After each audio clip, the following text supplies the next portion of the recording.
isekeza Tonora Page rihurikiyemwo amashirahamwe y'agateka muntu y'u Burundi yasubira rikibutsa leta yuko umufungo wa politiki ari umuntu afungwa azira imvo z'ibikorwa vya politiki canke gushikiriza ivyiyumviro vyiwe. Tugaca dusaba dushimitse ko leta y'u Burundi yorekura abo bantu tuzi ko ari benshi bavundiye mu buroko. Abo bantu bagiye kugwira cane cane guhera mu mwaka wa 2015 batanguye imvururu zijanye no kwitoza ku kiringo ca gatatu c'umuhisi Pierre Nkurunziza kitari kijanye n'amategeko.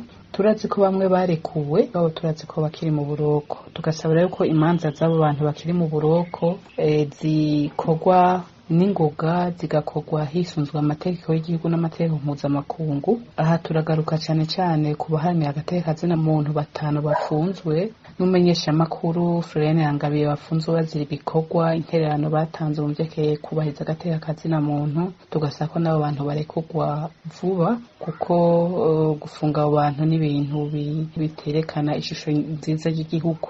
Turanasaba n'Uburundi yuko bworeka guhotera abatanga intererano mu buryo bwa politike canke vy'agateka muntu, kubera biraheza bigahonyanga demokrasi, bigahonyanga uburenganzira bw'abarundi, ntibikareka no kubahiriza amategeko y'igihugu na mpuzamakungu. Turasaba inzego z'inama nshingamateka, ubushikiranganji bw'ubutungane, urwego rwa CNDH gushiramwo inguvu mu kuraba ko abo bantu bafunzwe agateka kabo kubahirizwa kandi n'imanza zabo zikanye kugira ngo baheze barekugwe basubire mu miryango yabo, baheze babandanye mbere baronke ububasha bwo kubandanya ibikorwa vyo guterera igihugu vyugira ico bashikirije, kugira ngo twese tugire uruhara mu kubaka igihugu cacu.